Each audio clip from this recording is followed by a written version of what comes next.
Unusual story కదా. యాక్చువల్గానేమో మనం ఆడవాళ్ళు కొరకు పెడతారా అనేది ఒక క్వశ్చన్గా ఉన్నప్పుడు అంటే ఈక్వాలిటీ అనమాట. So it's a very cute subject అండి. మనం నార్మల్గా ఏంటంటే యూనో మ్యాన్ ఉమెన్ రిలేషన్షిప్లోని ఒక 4 గోడల మధ్య ఏం జరుగుతుందో మనకు తెలియదు. అందులోనేమో ఎన్ని మనస్పర్ధలు ఉంటాయి, ఎన్నో కోపాలు ఉంటాయి, చిన్న చిన్న విషయాలు కూడా మనల్నేమో ఇరిటేట్ చేస్తూ ఉంటాయి. మనమేమో వాటిని అన్నిటినీ కప్పుపెచ్చుకుని వెళ్ళిపోతూ ఉంటాం అనమాట. ఒక అడ్జస్ట్ చేసుకోవడం అనేది మనకి చెప్తూనే పంపిస్తూ ఉంటారు, పెళ్ళవగానే అడ్జస్ట్ చేసుకోమా అని అంటూ ఉంటారు అనమాట. బట్ ఇది కొన్ని విషయాలేమో అడ్జస్ట్ చేసుకోలేని విషయాలంటే ఏమవుతుంది, అందులోని ఈ ఒక్క కపుల్ మాత్రమే కాదు, ఇందులోని ముగ్గురు అనమాట, 3 కపుల్స్ ఉన్నారు. 3 కపుల్స్కి ఉన్న ఈక్వేషన్స్, వాళ్ళ మధ్యన ఉండే ఆ విషయాలన్నిటినీ చాలా చాలా చాలా రియలిస్టిక్గా, తర్వాత నిజంగా మనం ఆలోచింపచేసే విషయం ఏమో ఆయన రాశారనమాట. Anand is the writer of the film. Especially నా క్యారెక్టరు దానికి ఇచ్చిన ఒక 2-3 సీన్స్ చాలా ఇంట్రెస్టింగ్గా చేసాము.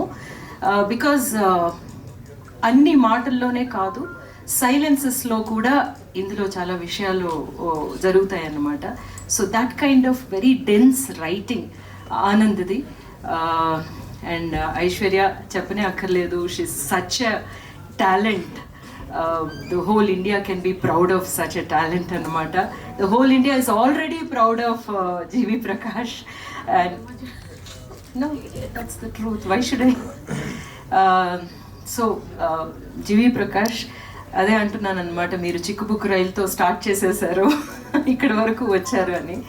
So such a cute lovely film అండి. మీకు చూసిన తర్వాత మీకే అనిపిస్తుంది ఒక చాలా ఇంపార్టెంట్ అయిన టైంలో ఇట్లాంటి ఒక ఫిల్మ్ వచ్చింది అని చెప్పేసి. ఎందుకంటే ఇప్పుడేమో రిలేషన్షిప్స్ ఏమో చాలా ఫ్రెజైల్గా ఉన్న ఒక టైం అనమాట. ఆ ఫ్రెజిలిటీలోనే మనం వేటిని కరెక్ట్గా ఐడెంటిఫై చేసుకోవాలి, బలం ఏమిటి, మనకుండే బలం ఏమిటి అనే దాన్ని తెలుసుకుని దాన్ని ఐడెంటిఫై చేసుకుని దాన్ని అర్థం చేసుకోవాలి అని చెప్పే ఒక ఫిల్మ్ అనమాట.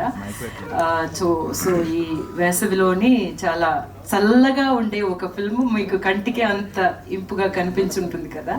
చాలా కేర్ తీసుకుని చేశారు మా cameraman. And producers so sweet.